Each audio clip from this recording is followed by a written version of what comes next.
More than I need, what you want, girl, it's yours. Give me your feelings, I just can't ignore. 'Cause all I want is you, baby.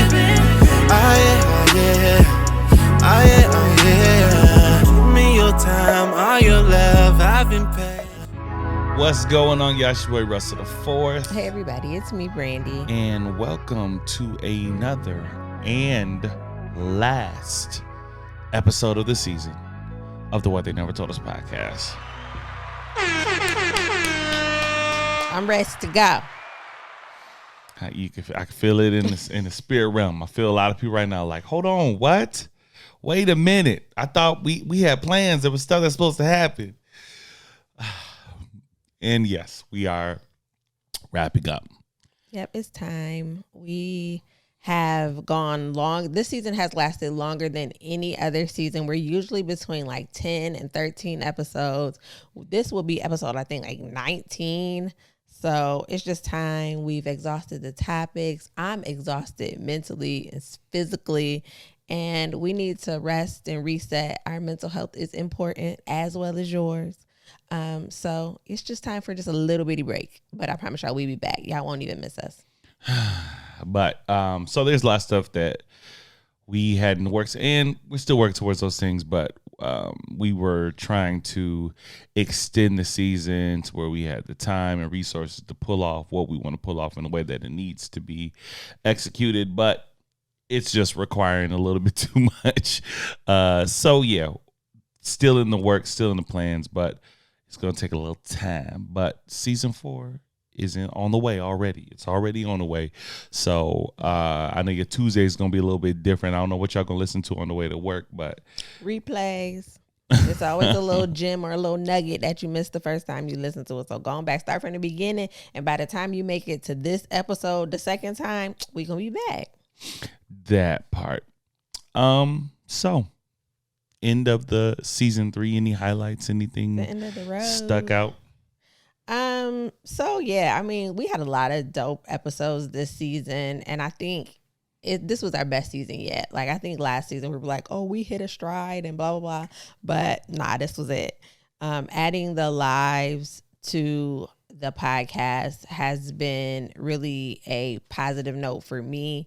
So my favorite part is really just coming to kick it with y'all on Wednesdays, and my favorite part of the episode is like actually outside of the episode, but my favorite part of this season, I should say, is seeing the budding friendships start in the chat on Facebook. Shout out to Sierra and Sherelle specifically, because I feel like we just made a lifelong friendship. Oh, okay, you're putting a lot on it. I for real. I think they need to interact outside the live at least once. I think they found that they are kindred spirits, and God. Sierra's already planning a trip to California. You're putting a lot on it right now. You're putting so much on it. But for real, I think one thing that we always said, right, that this was about building a community, building a family, and it wasn't just between us and you guys. Like, to see people relate to one another that they probably would have never met had it been not for this podcast. So seeing them relate, share stories, give each other advice, like, that's been the best part of this for me, is just seeing this grow beyond just relationships with me and you and people looking at us as a resource, but they also found other resources that we were able to connect them to just by having open and honest conversations. So Absolutely. that's it for me. Absolutely. Yeah, that was dope. What about you? I was gonna say originally, like, I can't think of anything, and I think my first thought was, the first season and the second season were both, kind of like highlighted with our life events, right? So the first season we got engaged, that was dope. That was a really high way to end the season. Then the second season we got married, and we had so much content around that, the counseling, the actual ceremony, the honeymoon. So originally when I was thinking about season 3, I was like, there's nothing like on that level. But I think you're right. Like, just after hearing you talk, like, it's just the stride that we had in season 3, like the new people we've connected with, the engagement that we had this season is like any other is unlike any other, and the connections we made with people specifically. And that's one thing that I really love about this season is not so much what we've accomplished, but the relationships that we've built. Like, there are people who felt comfortable enough with us just from listening to us, hearing our stories, and I think feeling that sincerity that they open up to us. Like, hey, look, I know y'all don't know me. I want to say, thanks for the pod, and this is what I'm going through. And, of course you can't reach out to everybody. You can't build a rapport with everybody. We busy. We got family and work job and a podcast and all that. But every once in a while, there's those ones that I think we both felt like a push. Like, you know what? This is something that we have feedback on. That this is something that we feel like led to engage with. So all of y'all who have reached out to us, who we've built with, connected with, and have kind of like transcended just being fans of the show to being fam of the show. Like, that's been the dopest part about this season for me. So shout out to all of y'all. It's the community. Yeah. I ain't gonna downplay it though. We had some dope episodes. We had some really great conversation, a lot of transparency this season. I learned some stuff about myself. I learned some stuff about you. And what'd you learn about me? Oh, I learned a lot of stuff about you, but I ain't gonna put you on blast out here. But the good stuff that I learned, I learned I think I got deeper insight to the source of a lot of stuff. Like, when we talk here and we're sharing stories, sometimes the stories that we haven't really told each other in a lot of great detail. Like, oh yeah, I know that happened, but I didn't know that is a connection to why this happened. You know what I'm saying? Or why you respond this way. So I think that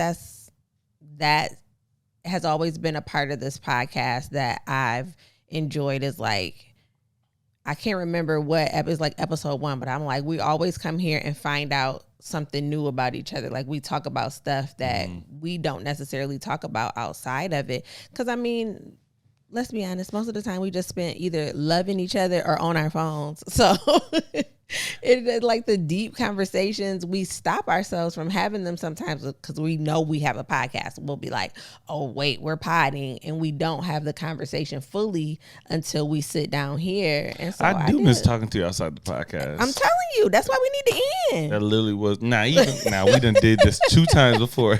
I had no conversation. After the season, we like, all right, look, I need a break from talking to you about deep stuff. That's like, let's not just sit here and watch TV. Look, but you're right. Like, the whole beginning of our relationship was that it was like talking and deep conversations and like trying to learn each other and get close to one another. And now it's kind of inadvertently, it's become like a business. Oh, not our relationship. I know you're not our relationship. Out there to say that. No, our conversation, like you just said. Like, there are a lot of times we'll have great conversation. This podcast is how we've always talked. Yes, absolutely. But now when we start talking good, we be like, oh wait, hold on, no. Yes, stop talking. Because this would be great for the podcast. Yo, we podding right now. We gotta chill. Write this down and let's save it for the podcast.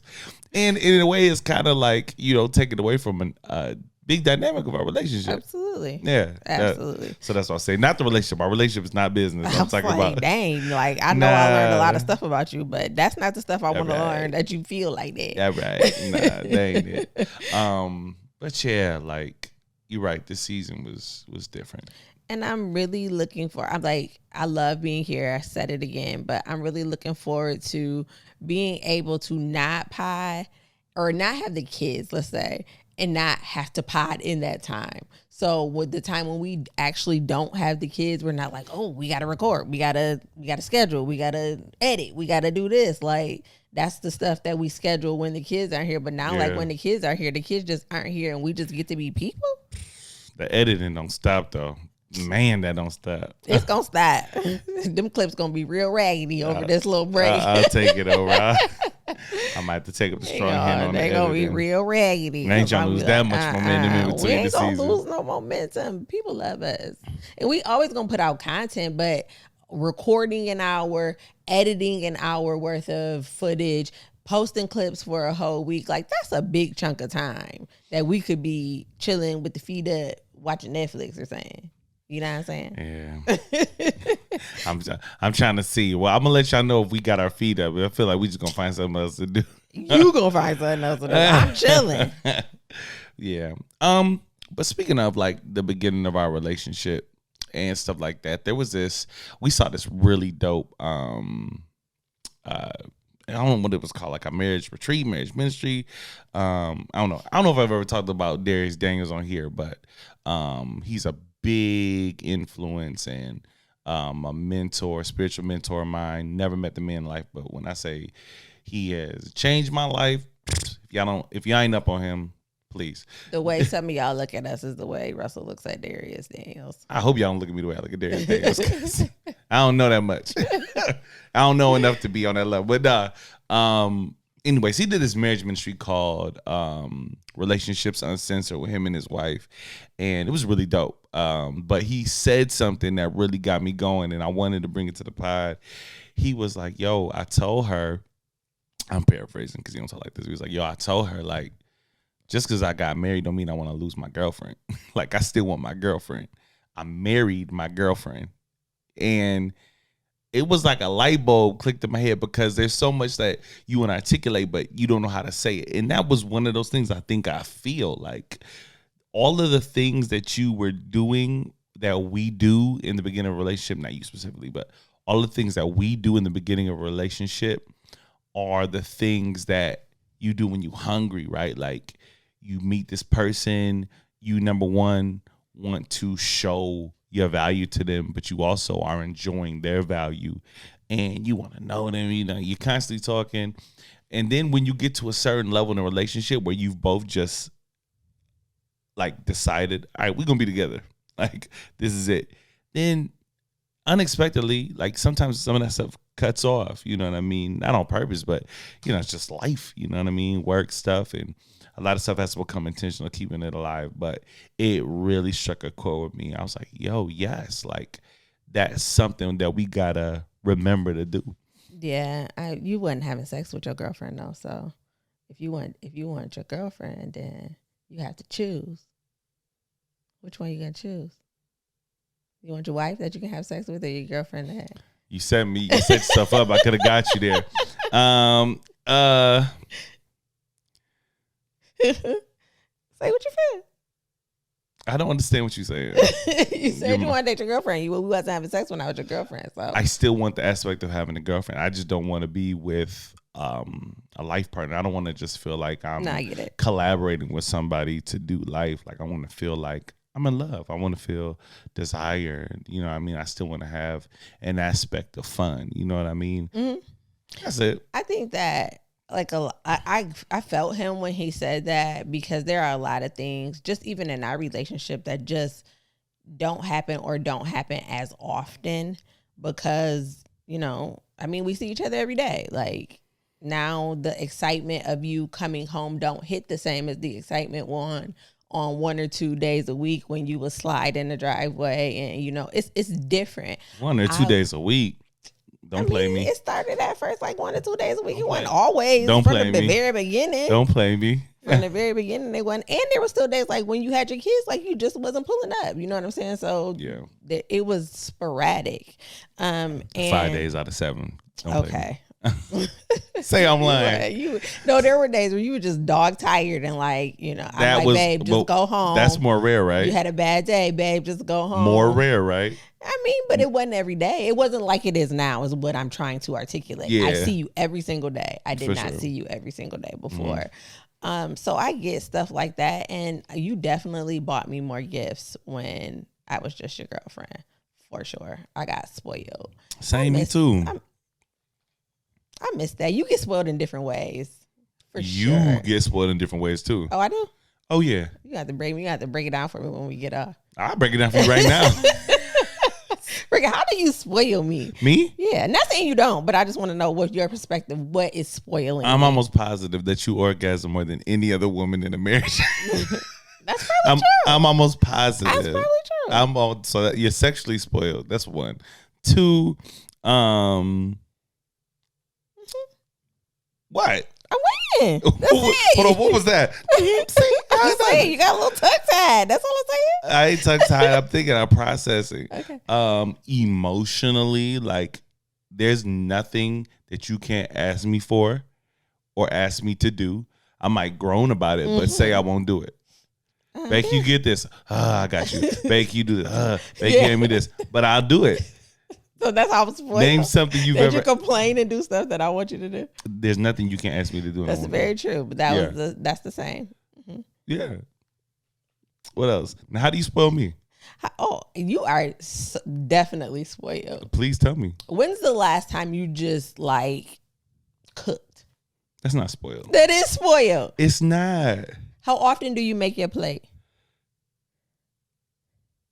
That's not spoiled. What is it? That's not you spoiled. just deserve that. That's No, just what I'm supposed to do. That's what you do. I never. Now name one time I ever asked you. It doesn't matter. You don't have to ask to be spoiled. You like doing that stuff. You say like if we out to eat and I go to pack up my when food. the last time you packed up your food? If I do, you get mad. It ain't like I don't get mad. huh? I don't get mad. For you to spoil me, you have to do the things that are within the realm of like my like things. Like acts of service for me is like that's what you like. That's how I express love. No, that's how you express love, and that's also what you like to receive. No, I like quality time. The other Let's day, get it right. I put a hamburger bun on your plate, and you would have thought I asked you to marry me. And you said, "Did you just put? Are you?" It's because you don't do it. That's like it's like outside of your realm, but you. Like it was a surprise. It wasn't like I was gonna cry because you were about to cry, spoiling but me. the fact that like just what it spoke to you showed that like you really like appreciated that.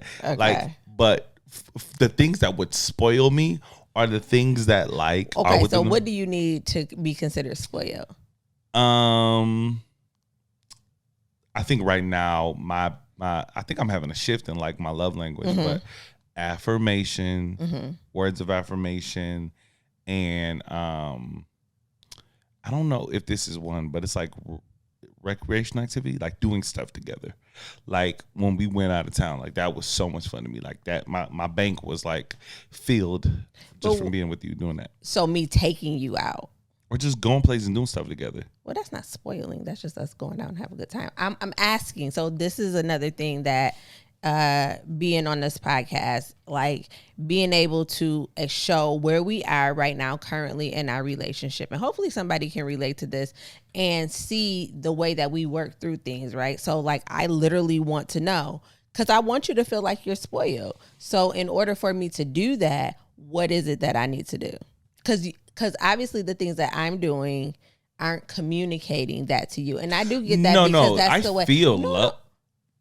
That's the way. No, because I think you had a point, because that's the way that I express love, not necessarily the way that you receive love. Yeah. So in my mind, I do feel like you're a little spoiled, but you're like, nah, like that's just what you like to do. So you can stop doing all of that. And if you did this is how I would feel spoiled. So I would like to know that, so that when I do want you to feel like my husband and like you're being catered to, that it's being catered to in a way that you actually receive and appreciate. Yeah.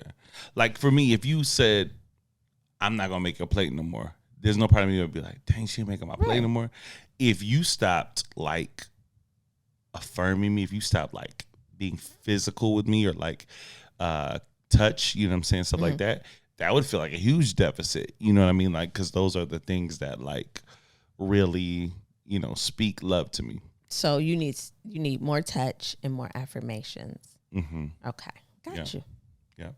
And you need more acts of service, right? No, that's not how I receive love. I receive love via quality time. And I'm still confused. Now, this is good because I'm confused about what's quality time. To me, quality time, in my opinion, is time where we are separated from the things that we do normally, right?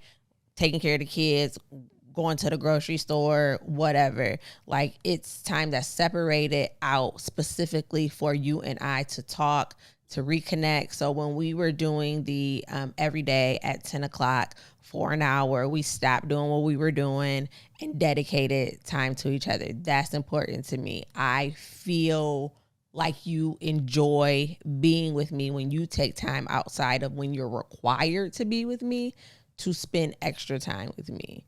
Because when we're just sitting on a couch and you're on your phone and I'm on my phone, or we're watching TV and we're not communicating with each other, that's not necessarily quality time to me. But when you're like, hey, it's 10 o'clock, let's go and have our time. Hey, I feel like I haven't talked to you today. Let's go talk. Same with you with recreational activities. I really enjoy going out and doing things with you. So doing that now when it's going to the grocery store, sometimes it's fun, sometimes it's not because we actually working. But like just going on a drive or just taking the time out to say, hey, look, spending time with you right now is my top priority. That's quality time. That's good. Now, where's your cup at with that? Like, if you had to say, like, if it was an account, are you in the deficit? You in the negative? I'm definitely not in the negative. I would say that a little tight. Yeah, it's a little, a little tight. We skipping by. The last weekend definitely helped. I told you this before. Like, it definitely would have been more significant if it was something that catered to what I enjoy. But just being away with you, and like I said last time, we always have fun no matter where we go. But just that extra level of detail that, like, hey, I was thinking about you when I did this. Yeah, that's the stuff that means a lot to me. For sure. I know we had a couple like good principles put in place, like to kind of help us like continue to nurture our relationship. And just when life get a life, and sometimes it's hard to be consistent with that. But, you know, we always talked about like trying to make sure we always have a date night. Mm-hmm. And sometimes it's difficult to always make that happen. But I think we really got to start capitalizing on when the kids is gone. Yeah, I think like we have so many grand ideas of like what we want to do in this world that sometimes there has to be a shift from like, okay, we just really enjoy spending time with each other and we just want to be with each other all the time, and you want me to fall and all over you and I want you to buy me all the gifts and take me out the places, to let's set up our lifestyle, and maybe that means working hard for this season so that in the next season we can enjoy the fruit of our labor. I do believe that we are starting to enter that phase where like it's not so much about, hey babe, let's cuddle. Hey babe, let's go sit somewhere by the park and talk for 2 hours. It's more like, hey babe, we in grind season, and it's all for the point that we'll be here and we'll be able to really enjoy each other and do the things that we want to do. I'll say that, all that being said, there is always time for what's important to you.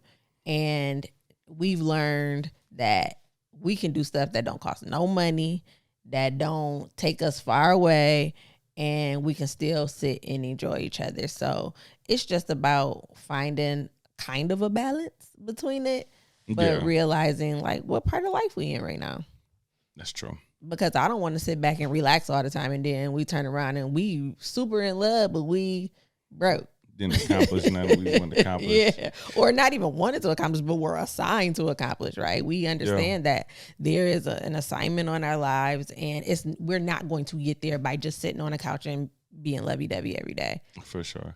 But there's it's about that balance, right? Mm-hmm. Like it's just finding a way to like accomplish what you need to accomplish without losing the things that matter the most. Like, I'm all for chasing the bag, and I'm all for like getting stuff done, but I just, on your deathbed, no one asks for stuff. No one asks for, they like, where's the people that matter to me most? You know what I mean? So got to nurture that. You jacked on my segue because you cut me off, and I got to run it. I don't think I cut you off. I got to run it. I got to run it back and do my segue again. Lord.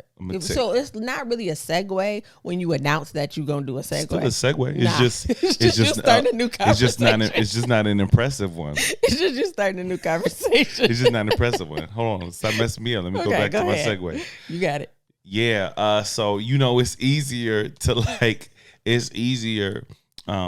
do our day night when the kid's not here. Fact. Oh yeah, you remember last live?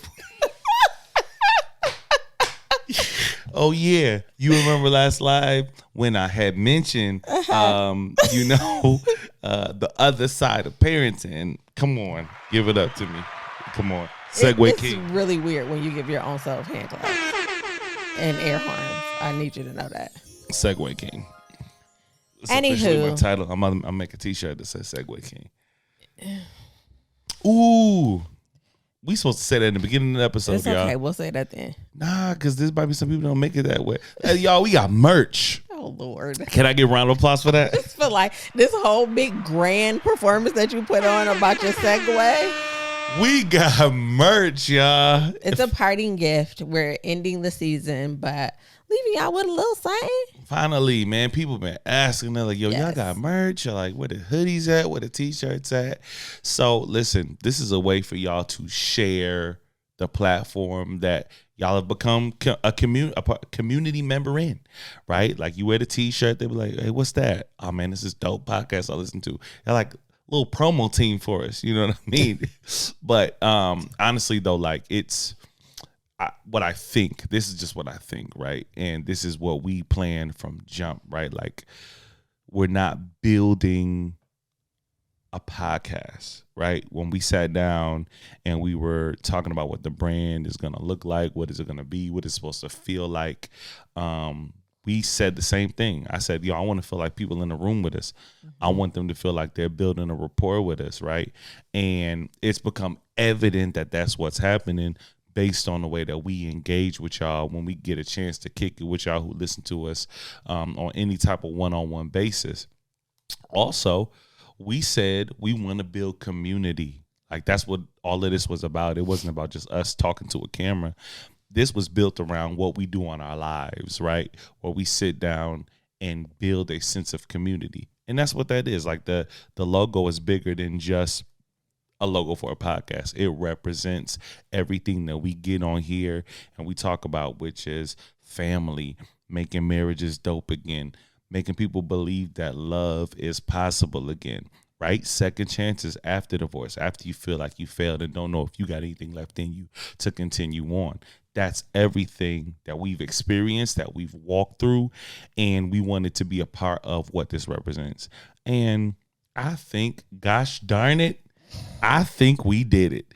So that's what the What They Never Told Us podcast logo represents. Yeah, so right now the hoodies and the t-shirts are available by Wednesday. So depending on when you listen to this, the link should be available on all of our social media platforms. So if you would like, if you're somebody who's been asking, you can now go out and order that shirt yourself. Hey. And you don't have to rely on us to give it to you. Hey, That is the best part of it. Sorry, Brittany. that's that part. So yeah, you can order it. It's through drop shipping, so it will come directly to your home. Drop shipping does take a little bit extra time, but maybe like a day or so, and it'll come right to your house. So yeah, we have What They Never Told Us merch coming, and then there'll be more stuff added. So we have several designs in the works of just like everyday t-shirts, hoodies, stuff. The one that I'm the most excited about is the We Love Love, Y'all Should Love Love Too t-shirt. So yeah, I know we say that at the ending of every episode, but it's become really a way of life. Like, Absolutely. we love each other, and we want y'all to love y'all significant others in the same way that we love each other. So that's really, if there was a slogan for the podcast, that's what it would be. So that's my favorite t-shirt. That's the one that I'm excited about the most. So hopefully that will be the next one to come out. Absolutely. Sorry about that. Now, back to my previous segue. Don't say it again. I should have run it back. One more time. Don't say it again. No. So yes, time without the children. Yes. Now, I was talking about how dope it is, and I was trying to talk about it on the podcast, but I was like, nah, save it for the episode. Like, once again, I'm not a proponent for divorce.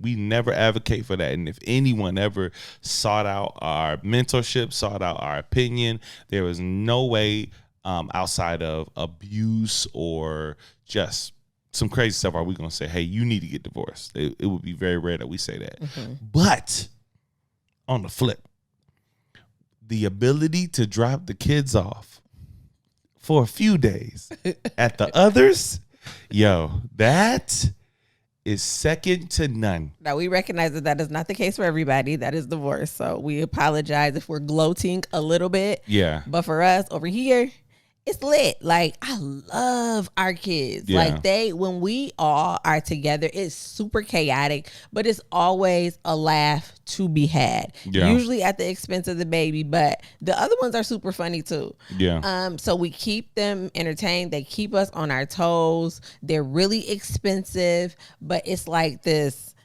I don't know what the word is, this euphoria that falls over me on Sunday morning. Oh my God.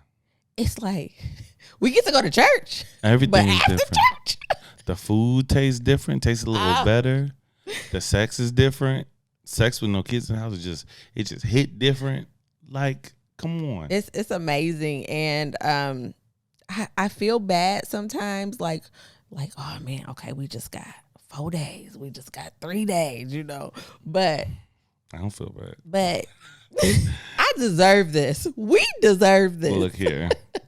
And you know what? Like, I remember really mourning not being a full-time parent, right? And that was one of the hardest aspects about divorce. And when we talk about not advocating for divorce, and that's it. Like, there's so many other things that you don't think about in terms of how your life has changed, right? Yeah. It's not just you not being with this person. Your household is different, right? The sounds you hear on a day-to-day basis is different. So when I first got divorced, me coming to an empty house, I don't hear my kids, I can't hug them and kiss them goodnight, was depressing to me, right? So there was a shift that had happened where it went from the things I was doing during that time to avoid the aspect of feeling depressed were destructive, because I was just trying to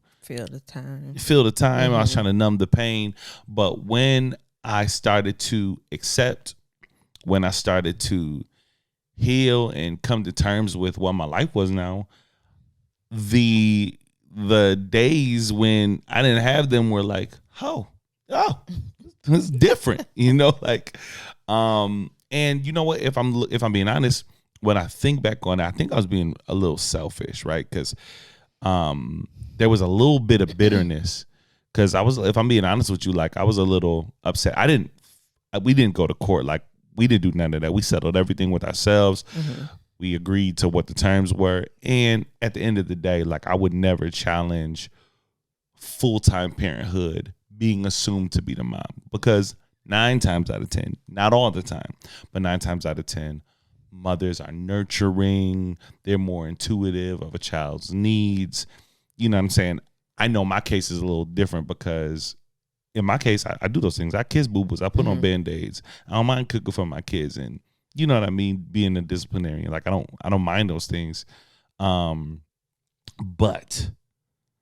I started being a little selfish with it when I started, like, getting to know who I am outside of being a dad. I'm a little selfish. Spend a little more time, and I remember early on in our relationship when we were talking about, like, okay, how did y'all determine custody? And you were saying that you really struggled in the beginning with not being in the house with your kids, and how you never considered it, but like, you wouldn't have a problem if you were the primary parent. Like, you would get along fine with it. And I even go further. I'd say I'd prefer it if I was. And I was like, but you can't take them away from their mom. And you got so emotional because like, it was like, if I stand on that side of divorce, where it was like, it wasn't even a conceivable thought in my mind that when I got divorced that my kids would go with their dad. Like, it wasn't even a conversation. It's like, what? So in my head, that's how I approach every situation where it's divorce. Like, why would you ever take a child away from its mom?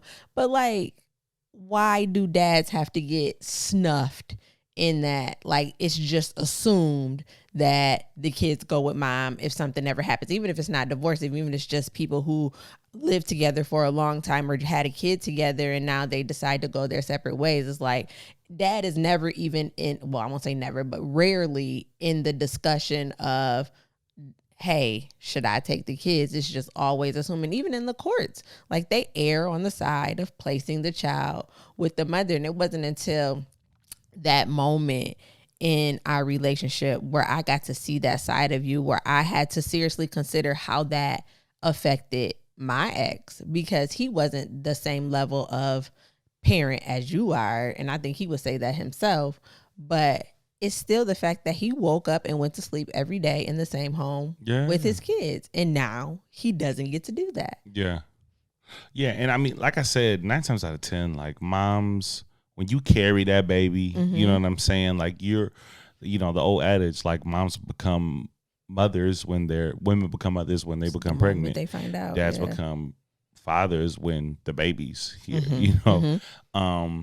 So like, I'm not going to challenge that, but it just sucks when you do see the dad who cares, when you see the dad who wants to be there, and he has to fight, because, it's just presumed that because you're a woman, you're the better parent. Right. Absolutely. And you got to fight for something that really. It's your right. Yeah, we should have a conversation off rip. You know what I'm saying? It shouldn't just be assumed that you're going to be But, when I told her, I was like, when I was like, hey, I just need time. She was like, look, what is this? Is this a separation divorce? And I said, I want a divorce. She first thing out of her mouth, you're not taking my kids. And I mean, who am I? I was like, I'm not trying to take your kids. You know what I mean? Like, you know who I am. You know what these kids mean to me. So I know that you wouldn't be unfair in terms of how we raise our kids. But I'm not going to court every day fighting for something that I know is not an issue. You know what I mean? I know my kids are safe with you, So, yeah, that was rough. That's why I got so triggered when we was watching Best Man, the final chapters. Yeah. What they call it? Spoiler alert, if you haven't watched it, we finished spoiler alert. But when Sanai took them babies to Africa, when Sanai took that baby, took that girl to Africa, it triggered me. Yeah, because it was just like, this is what I want to do, and this is what I think is best for me. But I think a lot of times we don't consider how that affects the child too. So even with your kids, like, they're used to having their dad in the house. I can come to him. He makes me laugh. He's the fun parent. Like, that's a whole absence. And I think that scene, I appreciate it because it's real, right? It brought up real emotions, because at the beginning of my divorce, I was like, I want to move. And I really didn't think like, you gonna say no. But seeing that play out in another scenario, seeing that play out in our relationship, and seeing how hurt that, he acted, Tay smoked that scene. Chase down the car and everything. No. Yeah, it was rough. It was really hard. rough. It was really hard. For me, I was on this Facebook thread where they were talking about it, and they were like, the real villain is Tay Diggs, not Sanai. No. And they went on a whole breakdown about it. He was selfish. They're talking about all the stuff that made him not a good husband to Sanai Lathan. I'm like, and this happens. Of course, this is just a show, but this happens in real life. Absolutely. Where we equate how good a husband somebody is to how good of a father they are. Absolutely. Like, okay, maybe he was a trash husband. He was a great father, though. He provided, he changed diapers, he was there. Like, you know what I mean? Like, and sometimes we allow how you act in one area, or how your spouse acts in one area, affect how you allow them to serve in another area. And that's not right to me. You know what I mean? Like, I don't care what issues happen. Like, okay, once we decide this isn't working, this isn't what's best for me, okay, cool. Now it goes and shifts to what's best for the child. Kids, yeah. You know what I mean? And if I'm a good father, I don't care how mad at me you are. It's not best to take my child on the other side of the world. Yeah, you see too many situations where kids are weaponized and used as a vehicle to, like, oh no, you hurt me?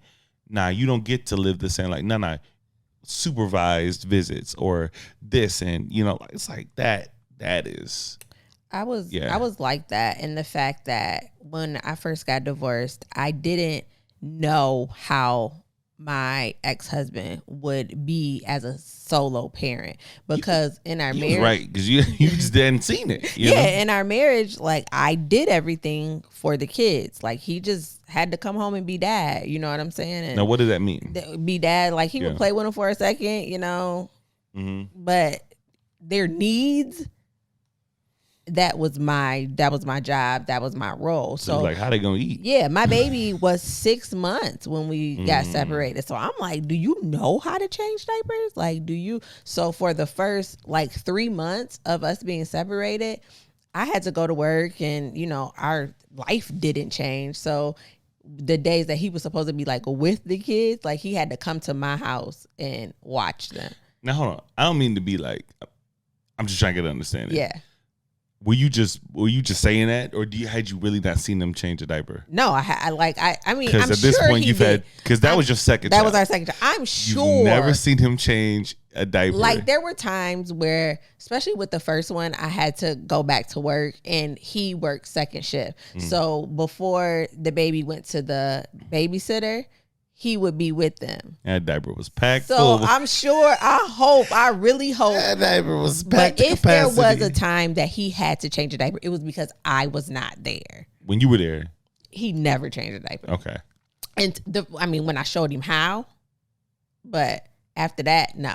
So and she's a girl. So I was like, you gotta do a little bit of extra wiping. And so I went through this whole like, okay, this is how you do this. This is how you do this. But still, even though I wasn't there, I needed it to happen at my house where all of the amenities were, because he had ended up getting an apartment, but like all of her things were here. So I'm like, no, you have to watch her here at my house. And then I saw the other side of it when he kind of pushed for, okay, like, I have a whole house. Like, I don't need to come over your house every time. And sometimes I just be in the back bedroom, but like he wanted to spend time with him. So I'm like, it had to be over here. So I prayed about it, and I allowed, that sounds weird, they went over there with him. And I was like I get to take a nap. And I could like go to the store, and I don't got to pack up a baby. And I saw the other side of it. So just, I guess, a word to people who are being super protective. Like, number one, you chose who you had a child with, right? So That's if you real. didn't trust them, if you shouldn't have laid down and had a baby with them. They deserve the same access to their child as you do. Mothers do not have more rights than fathers.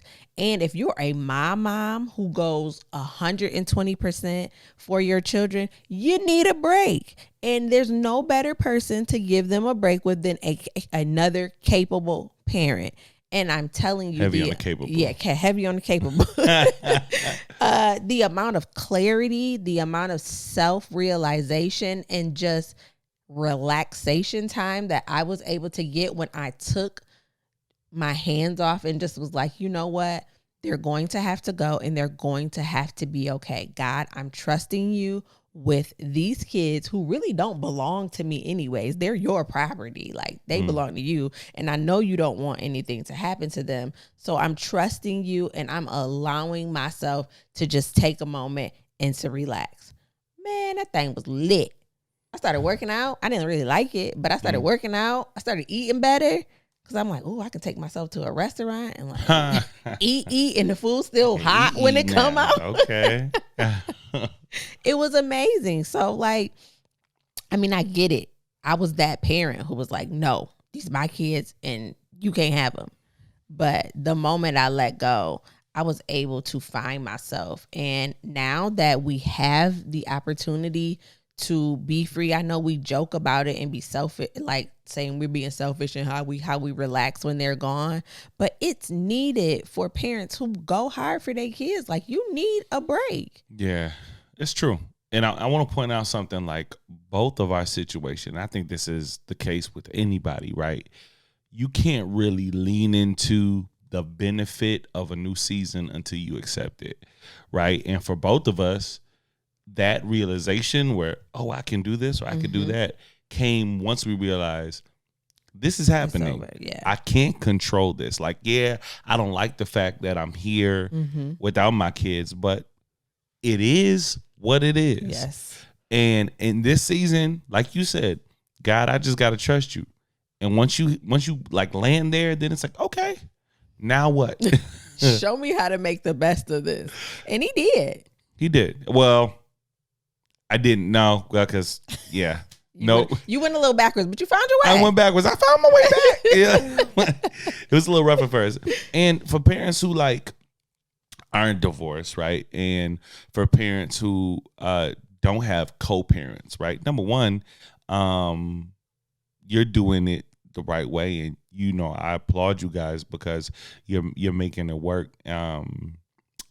I want to say that this principle still applies, right? Now, maybe it looks different, but don't lose you to a role, right? Like before you were a wife, before you were a mother, you were just who you were. You had your interests, you had the things that you liked, the things you enjoyed. And sometimes it gets harder to do those things with new roles. But when you can prioritize still doing the things that water your garden, right? Like if you need a babysitter for the night. Brandy was talking to me one time about in the beginning of our marriage. Now, of course, this ain't fly, but I mean, it's a thought. But she was like, what if I just need to go spend the night in a hotel? We still need some conversation about that because I'm like, well, when you get your me time, what am I doing? I'm just being a dad. I mean, I'm a dad when you here too. You get to be a solo dad. Hey, look here. I need to go be Brandy. I need to go be Russell. So you can have it. Let's not turn this into you and me. Okay? Let's focus on these parents. Look back to what I was saying now. You know what I'm saying? But find a way to continue watering your garden and also your relationship as well, because date nights, those things, like those have to be priority. Yeah, and I think I don't disagree with anything that you're saying, but we talked about this the other day. There are a lot of people like me, whether you're in couples or whether you're a single parent, who you were a child and then you were a parent.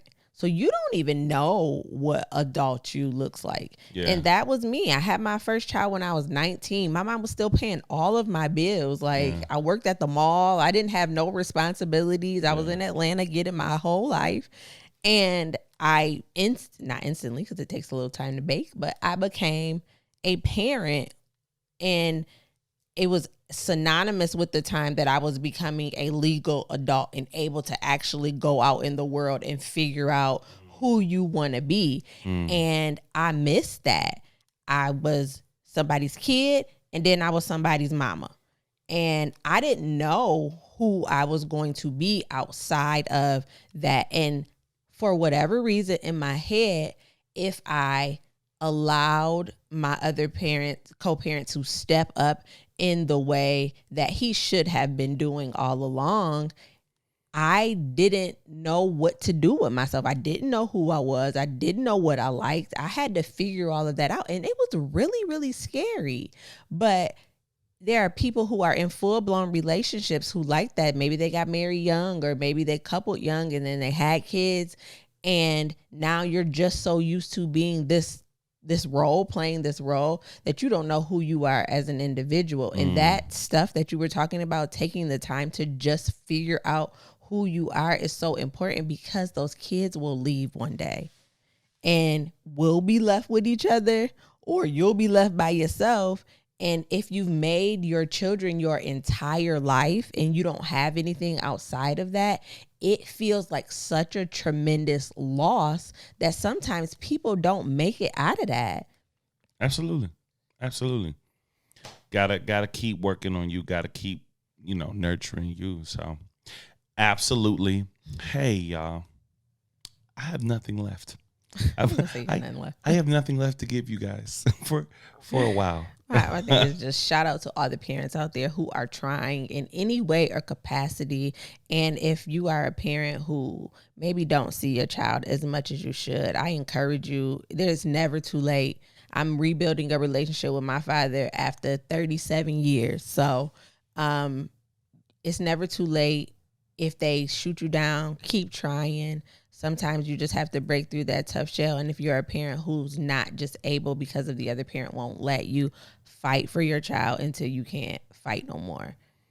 Absolutely. And shout out to Raising Boys to Men. Hey, Aaron. Aaron, there's a dope podcast and a dope podcast host that we connected with this season. He's from the UK, but he has an amazing platform that speaks specifically to navigating parenting, especially with a heavy emphasis on co-parents and blended families as well. So if that's something that you're interested in, if that's something that is specifically something that you're dealing with and need more content around that during this break, high key suggest popping over there and checking out Aaron at Raising Boys to Men. I don't think his Facebook is as active, but he's definitely active on Instagram, on TikTok, and his show is on all YouTube and platforms. it's on all podcasting platforms, Apple Podcasts, Spotify, everything. And he even has his son Amari come and talk. So he's a teenager and he gives the child's perspective of navigating co-parenting. So if you want to know how your behaviors are affecting your child, great listen. So we highly recommend Raising Boys to Men. Aaron, what's up, bruv? You know what? You forbade me from doing my British accent, and then you snuck in that subpar. I just said bruv. You snuck in that subpar British. Bro. I just said bruv. Oh my God. You should be ashamed of yourself. Listen, y'all. Hope this podcast leaves you guys kicking off one of the most amazing seasons of your life. We have so many dope things in store, even during the off season. So still keep your ear to the street. Still come check us out. IG, TikTok. We'll be rolling out some dope stuff, but it starts with the merch that is readily available to you guys right now. Check that out. Link should be available. If you don't have it by the time you hear this or by the time Wednesday's live is, we should have a link on the streaming platform for Thursday's drop when we post a live. But we love y'all. Y'all are our family, and we thank you guys so much. We will miss you guys, but we will be back shortly. And in the meantime, remember, we love love. And y'all should love too. Peace. Peace.